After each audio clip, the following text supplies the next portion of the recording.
ओम शांति।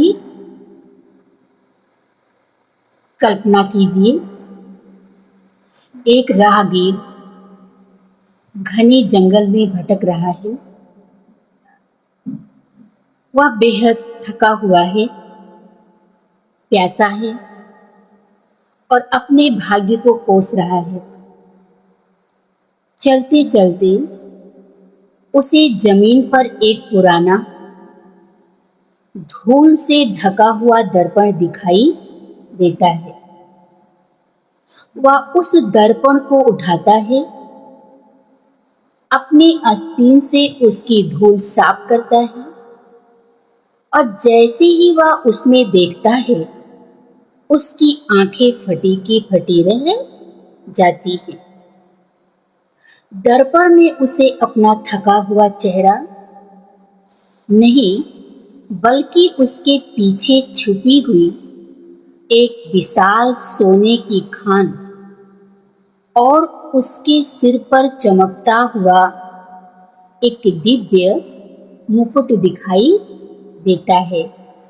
वह चौंक जाता है कि जिसे वह अपनी बदकिस्मती समझ रहा था, वह तो वास्तव में असीम खजाने के द्वार पर खड़ा है।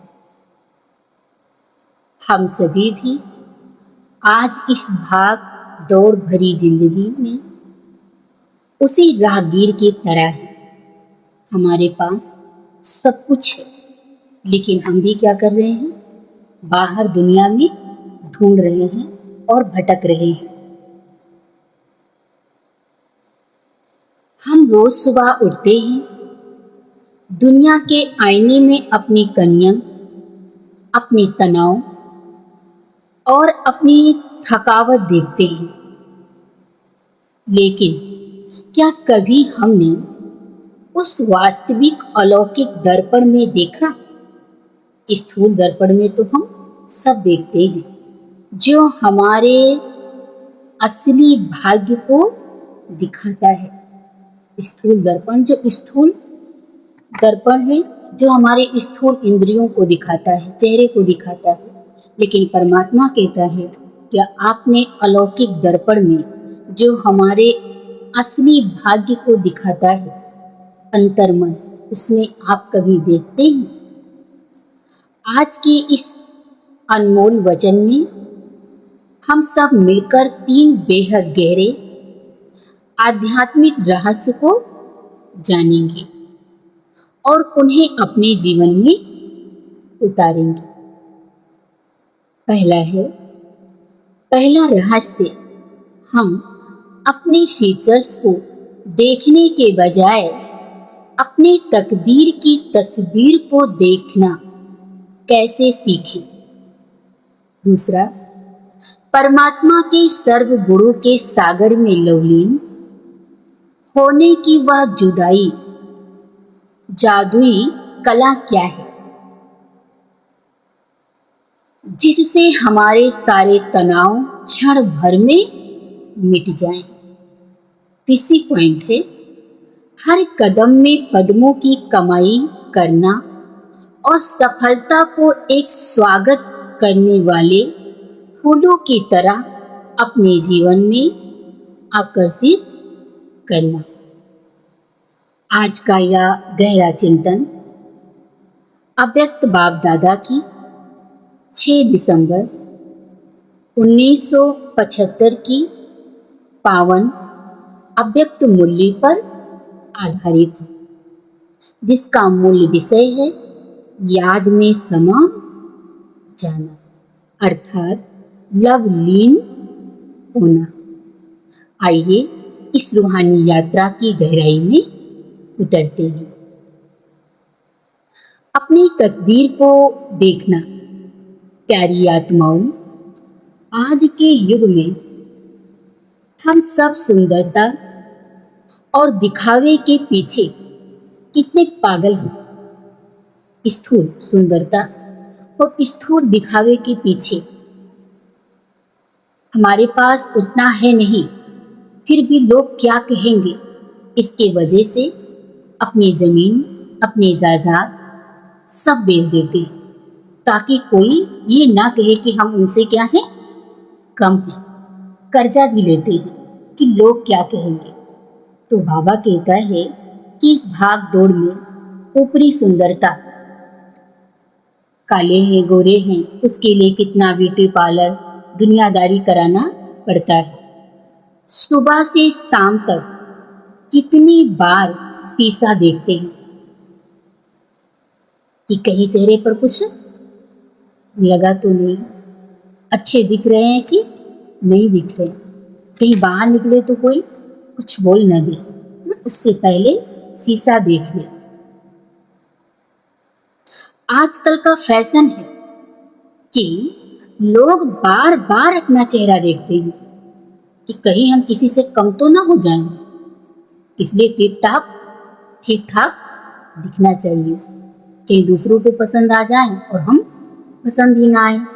तो बाबा कहता है वो क्या देखते हैं, अपने चेहरे की फीचर्स, शारीरिक बनावट, रंग रूप, जो स्थूल दर्पण में दिखाई देता है कि कोई दाग तो नहीं है, बाल ठीक है या नहीं, कपड़े ठीक हैं, फिट हैं, अच्छे लग रहे हैं कलर की नहीं लग रहे हैं, ये देखते हैं।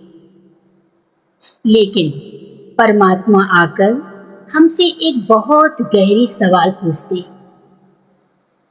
बच्चों तुम अपने फीचर्स को देखते हो या अपना फ्यूचर देखते हो?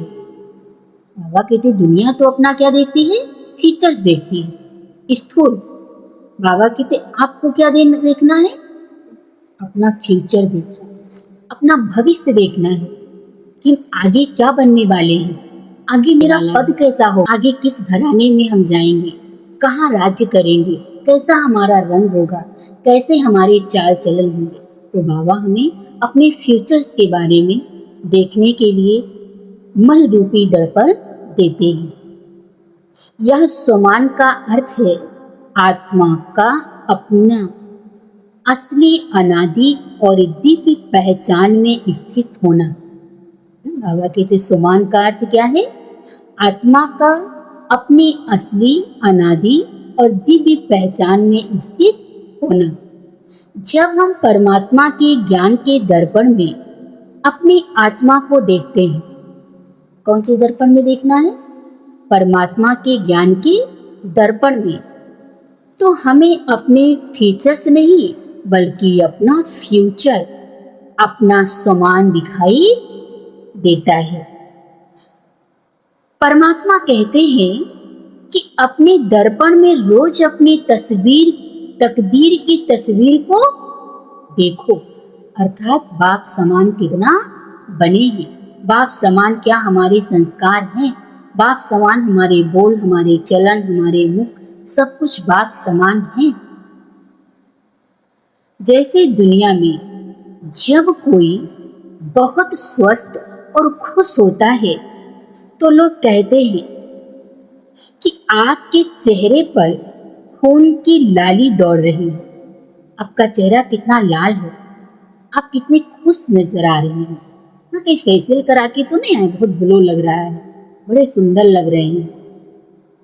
उसका चेहरा लाल टमाटर जैसा चमक रहा है ना। जब खुश है ऑटोमेटिक, बाबा कहता है खुशी का चेहरा ऑटोमेटिक आपका क्या होगा, साफ दिखेगा और सुंदर दिखेगा, आकर्षित दिखेगा।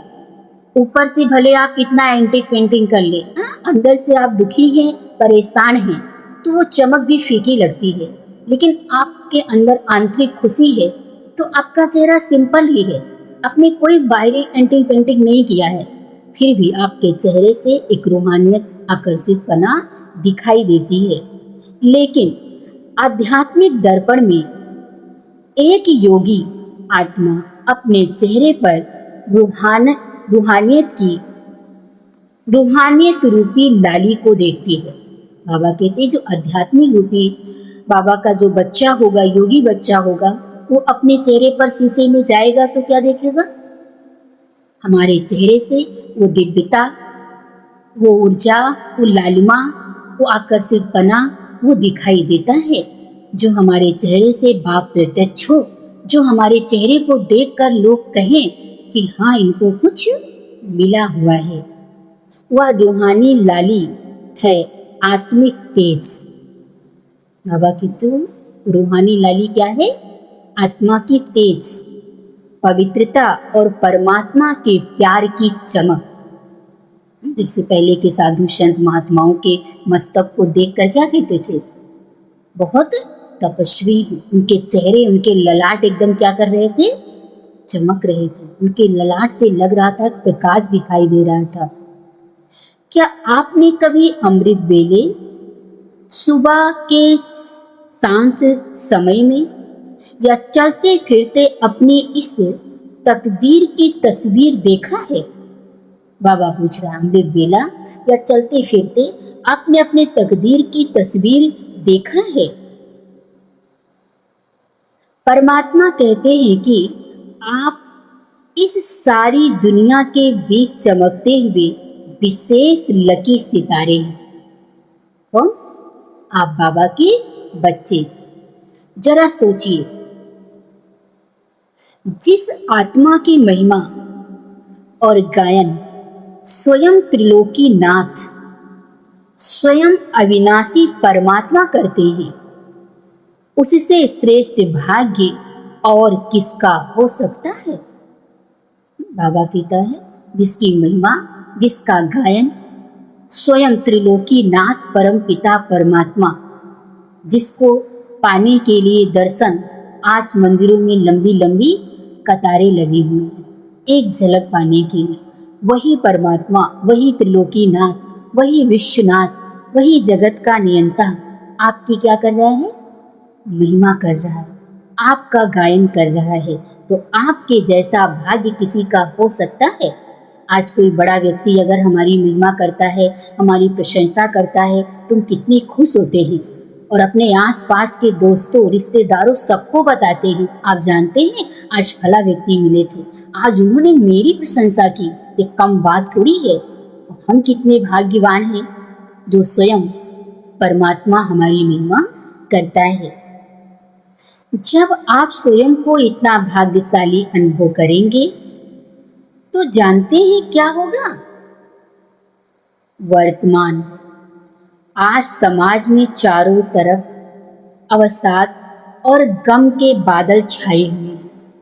चारों तरफ दुख, अशांति, परेशान, कलह कलेश में हर इंसान डूबा हुआ है। वो काले बादल गम रूपी छाया हुआ है।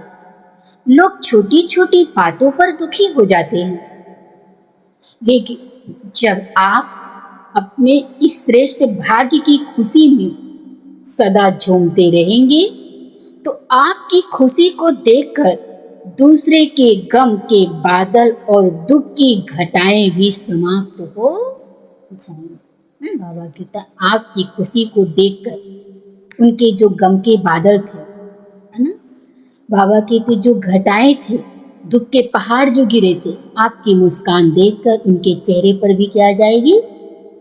मुस्कान आ जाएगी। इसलिए लोग कहते हैं कि आपके पास कुछ ना हो देने के लिए तो एक कीमती हीरा आपके पास हमेशा रहता है। वो क्या है? आपके चेहरे की स्माइल। आप सब कुछ दे रहे हैं, बहुत अच्छा गिफ्ट दे रहे हैं, समय दे रहे हैं, सब कुछ उस इंसान को दे रहे हैं, लेकिन चेहरा लटका के दे रहे हैं, उदास होकर दे रहे हैं, तो क्या कहते हैं? वो दिए तो बहुत कीमती चीज है, पर लग रहा था तो खुशी से नहीं दे रहे थे ना। तो इसलिए बाबा कहता है, आपका चेहरा खुशी देखकर लोगों के गम और दुख क्या हो जाएंगे? दूर हो जाएंगे। इसीलिए हमें क्या रहना है? हमेशा मुस्कुराते रहना है। लोग अपने दुख को भूलकर सुख के झूले में झूलने लगेंगे। पारस और सोने का सिद्धांत। पारस पत्थर है। हम सब ने बचपन में पारस पत्थर की कहानियां सुनी है। कहा जाता है कि पारस के संग में यदि लोहा आ जाए तो वह भी सोना बन जाता है, जिसको बाबा हमेशा मूल्यों में कहता है, जैसा होगा संग वैसा होगा रंग। आप जैसे संग में रहोगे वैसे आपके ऊपर रंग का प्रभाव पड़ता जाएगा। तो ऐसे जब हम बुरे के संग में रह के बुरे बन सकते हैं, तो अच्छी के संग रह के क्या अच्छे नहीं बन सकते? तो उस परमात्मा के साथ, पारसनाथ के साथ हम आत्माएं आत्मरूपी कनेक्शन जोड़ी रहेंगी, तो एकदम जो हम लोहे के जैसी थी, अकड़ी हुई थी, अहंकार अभिमान के वश थी, वो धीरे धीरे एक दिन वो भी क्या बन जाएंगी? पारस बन जाएंगी, अर्थात बाप समान। वो भी रहम दिल, प्रेम का सागर, सुख का सागर, आनंद के सागर बन जाएंगे। तब लोग कहते हैं उनके गुणों को देखकर, उनके जीवन को देखकर कि ये तो जैसे क्या लग रहे हैं? देवता लग रहे हैं। ये तो जैसे क्या लग रहे हैं? एकदम भगवान आ गए हैं।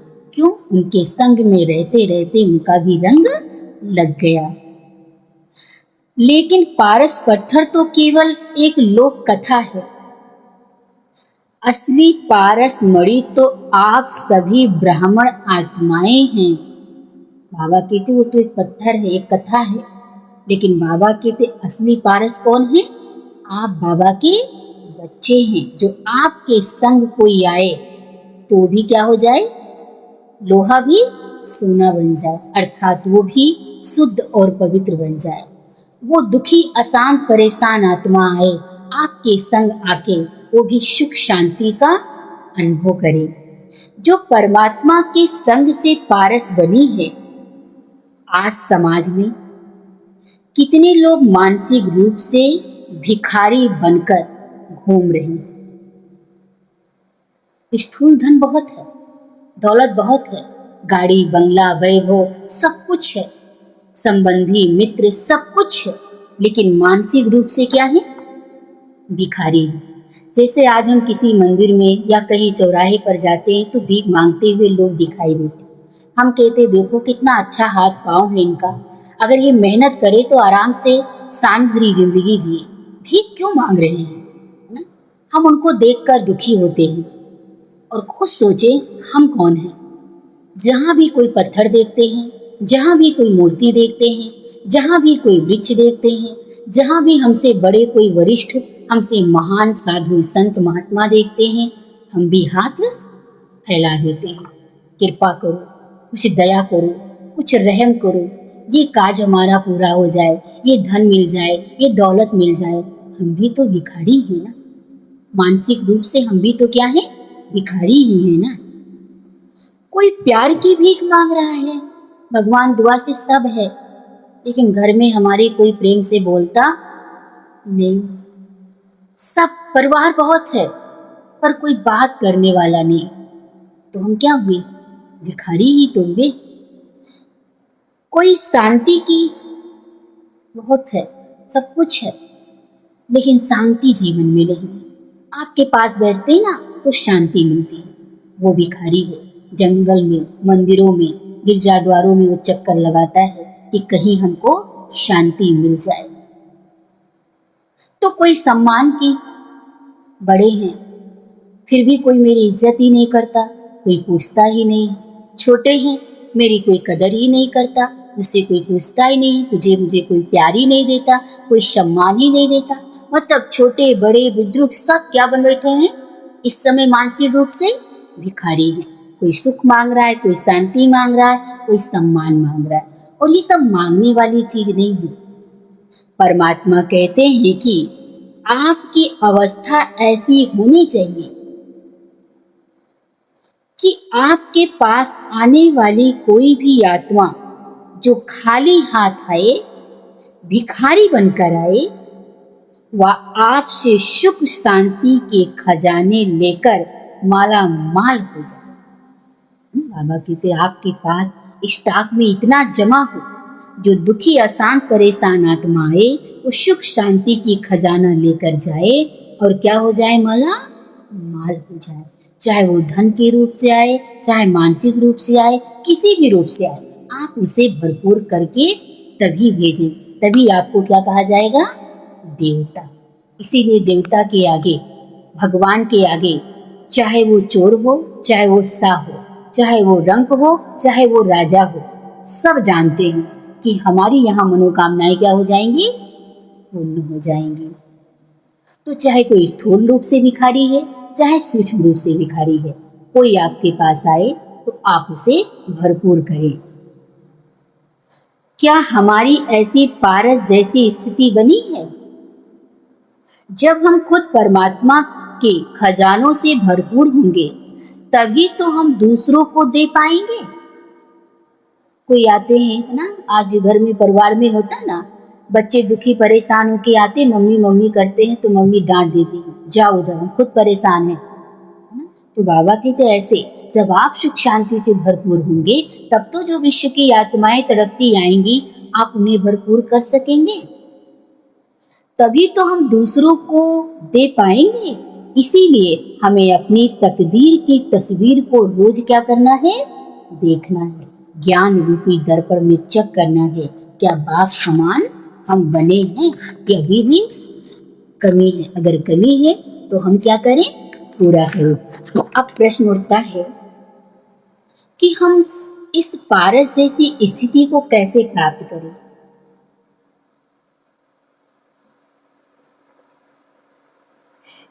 इसका एकमात्र साधन है याद की लवलीन अवस्था। योग और लव लीन। आमतौर पर लोग योग व ध्यान को लेकर बैठना या सांसों पर नियंत्रण करना समझते हैं कि एक जगह एकाग्र होके पलाथी मार के बैठ जाना या तो अपने सांसों को रोक लेना, नियंत्रण कर लेना। कुछ हठी योगी या तत्व योगी सोचते हैं कि परमात्मा की ज्योति या ब्रह्म तत्व में लीन हो जाना। वो सोचते हैं या तो परमात्मा में समा जाना या तो ब्रह्म तत्व में क्या हो जाना? लीन हो जाना। खुद के अस्तित्व को मिटा देना ही योग है। वो सोचते हैं खुद के अस्तित्व को मिटा देना ही सच्चा योग है, लेकिन परमात्मा हमें इसका असली और सहज अर्थ समझाते हैं। समा जाना या लीन हो जाना का अर्थ है खुद को मिटा देना। इसका अर्थ है परमात्मा के अति स्नेह और प्यार में इस कदर खो जाना कि अपने देह का भी भान भूल जाना। बाबा ने कितना अच्छा सुंदर अर्थ समझाया कि कैसे लवलीन हुआ जाता है। तो बाबा ने कहा परमात्मा की अति प्यार में इस कदर खो जाना कि अपने देह का ही भान भूल जाए। जिसे आपने देखा होगा ऋषि मुनि जब तपस्या करते थे तो उनके शरीर में मिट्टी जम जाती थी, जंगलों से पेड़ पौधों से शरीर उनका ढक जाता था, लेकिन वो अपनी साधना नहीं छोड़ते थे। चाहे जितनी आंधी तूफान आए, चाहे विषैले सांप आए, जानवर आए, लेकिन उनकी साधना नहीं टूटती थी। क्यों? क्योंकि वो आत्मस्मृति में इतना खो जाते थे कि उनको अपने देह का भान ही नहीं रह जाता था।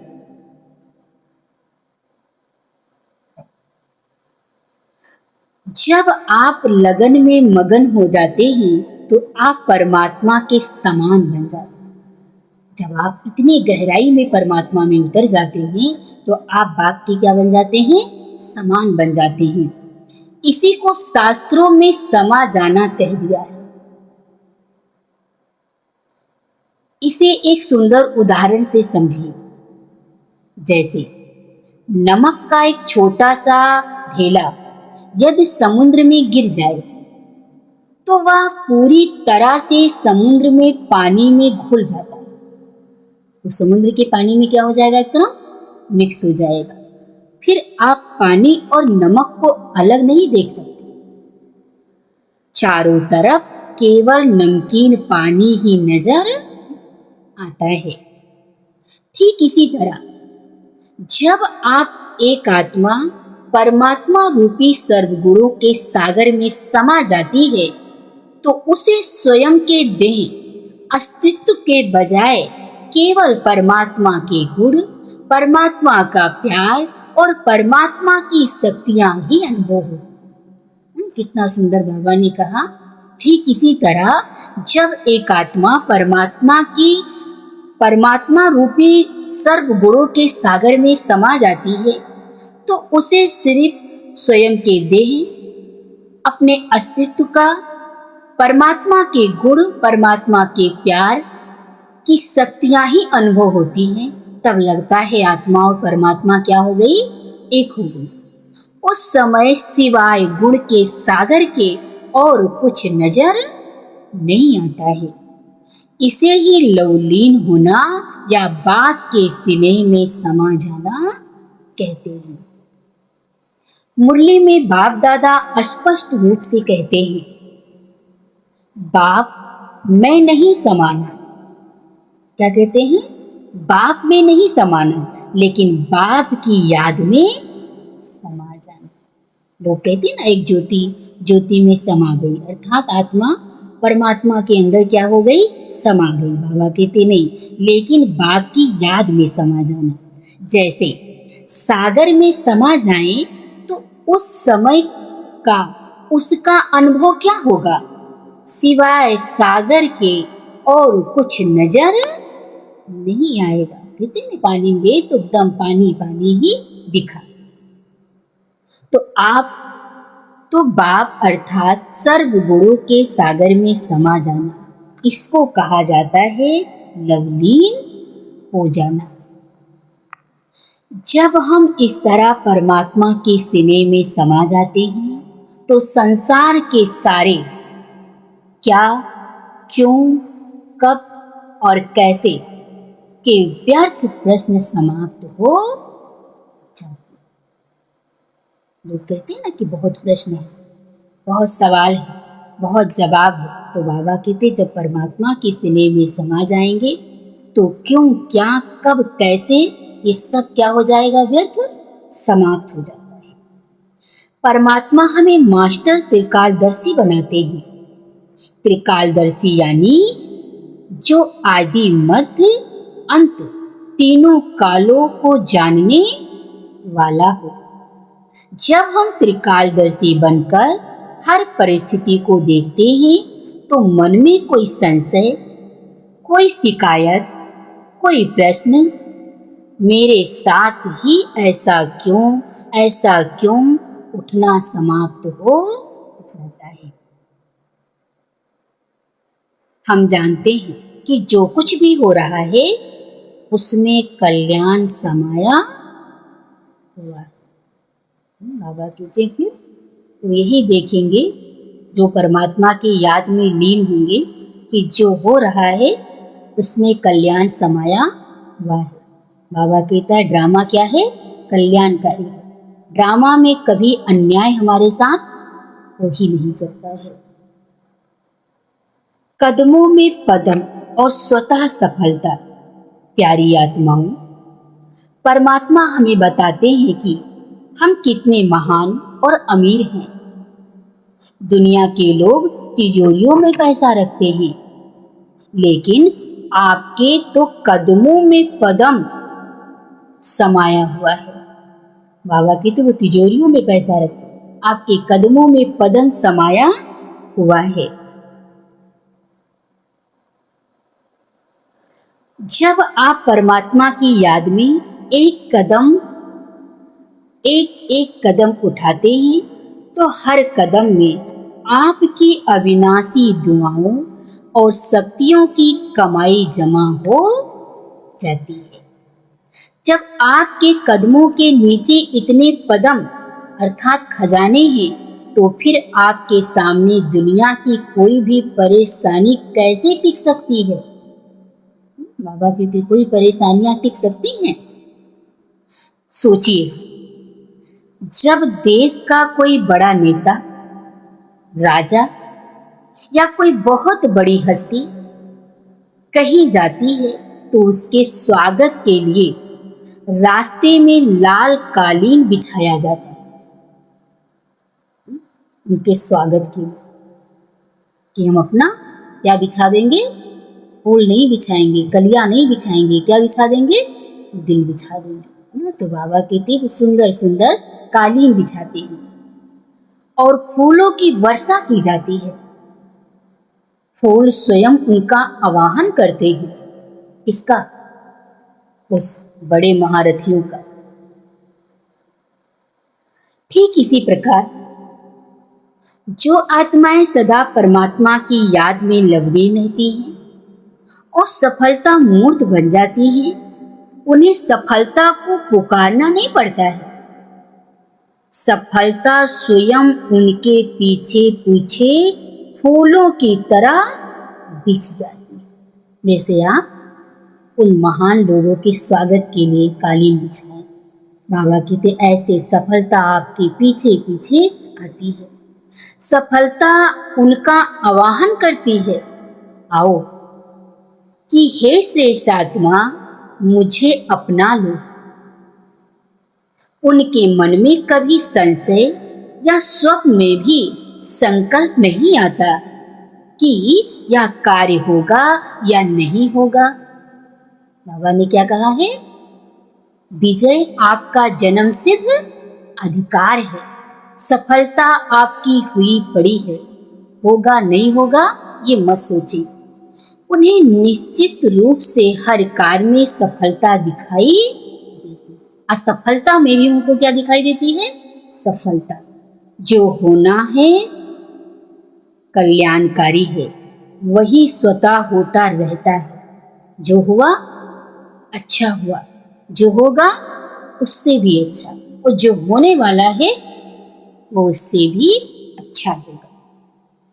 तो प्यारे दोस्तों, आज के इस रूहानी सफर का सार यही रहा कि हम केवल मिट्टी के बने इस शरीर के रंग रूप को निखारने में समय न गंवाएं। इसका मतलब ये नहीं कि इस मिट्टी को संवारना ही नहीं है, ध्यान ही नहीं देना है, लेकिन पूरा ध्यान सिर्फ स्थूल मिट्टी को संवारने में अर्थात स्थूल शरीर को संवारने में न लगाएं, बल्कि परमात्मा की याद के दर्पण में अपनी दिव्य तकदीर की तस्वीर को देखें। हम परमात्मा के प्यार के महासागर में इस तरह डूब जाएं कि हमारा हर संकल्प और हर कर्म स्वतः ही शक्तिशाली बन जाए। आप कोई साधारण इंसान नहीं हैं। आप इस सृष्टि के शोकेस में रखे हुए परमात्मा के सबसे अनमोल और अमूल्य रत्न हैं। आप कोई साधारण इंसान नहीं हैं। आप वह पारस मणि हैं जिसके मात्र वाइब्रेशन से दुखी और निराश आत्माएं भी सुखी और धनवान बन सकती। इतना सुंदर बाबा ने कहा, आप वो पारस मणि हैं कि आपके सिर्फ वाइब्रेशन मात्र से ही वो दुखी और निराश आत्माएं सुखी और धनवान अनुभव करती हैं। अपने भीतर के इस दिव्य प्रकाश को पहचानिए, जानिए। आइए आज से हम एक छोटा सा अभ्यास शुरू करते हैं। आज हम भी आप जब भी आप दिन भर में किसी भौतिक आईने के सामने जाएं, तो अपने चेहरे को देखने के साथ साथ केवल 10 सेकंड के लिए आंख बंद करें और मन के दर्पण में खुद को परमात्मा की याद का चमकता हुआ लकी सितारा देखें। अनुभव करें कि आप गुणों के सागर में पूरी तरह समाये हुए हैं। जब आप इस लवलीन अवस्था में रहेंगे तो सफलता स्वयं फूलों की तरह आपके कदमों में आकर रहेगी। आप ही विजयी हो और आपकी जीत निश्चित है। स्वयं को पहचानिए, लवलीन बनिए और हर कदम में पद्मों की कमाई जमा करते चलिए। प्यारे भाई बहनों, ओम शांति। आपका दिन शुभ हो, मंगलमय।